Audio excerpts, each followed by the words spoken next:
కొడుకులు మొత్తం ఇచ్చి కాలబెట్టింది.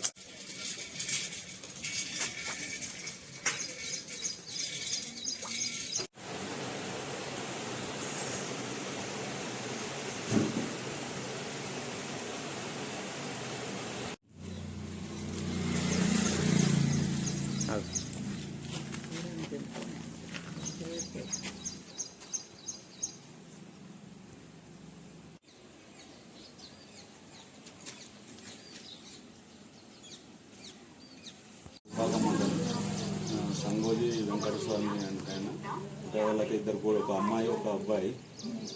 చిన్నప్పుడు తల్లి భార్య కూడా ఈ పిల్లలు చిన్నగా ఉన్నప్పుడు చనిపోయింది ఆమె ఫస్ట్ ఒక 6 సంవత్సరాల క్రితము. తర్వాత ఇప్పుడు రీసెంట్గా మొన్న 19వ తారీఖు నాడు కూడా తండ్రి కూడా చనిపోయింది. పిల్లలు ఇద్దరు అనాథాలు అయిపోయారు. ఈ పిల్లలు ఇద్దరు కూడా నానమ్మ దగ్గరనే, నానమ్మ చిన్నప్పటి నుంచి కూడా చదువుకుంటూ ఇప్పటిదాకా చదువుకుంటూ తీసుకొచ్చింది. ఇప్పుడు తండ్రి కూడా లేకుండా అయిపోయిండు. అయితే ప్రభుత్వం నుంచి మేము కోరేది ఏంటంటే ఈ పిల్లలు ఇద్దరు ఆమె కూడా ఏమన్నా చేసుకుంటే కానీ నడవని పరిస్థితి ఉన్నది. దానికి ప్రభుత్వం నుంచి కూడా ఏమన్నా సహాయం చేయాలని ప్రభుత్వాన్ని, అధికారులను కానీ ప్రభుత్వాన్ని కానీ కోరుచున్నాము.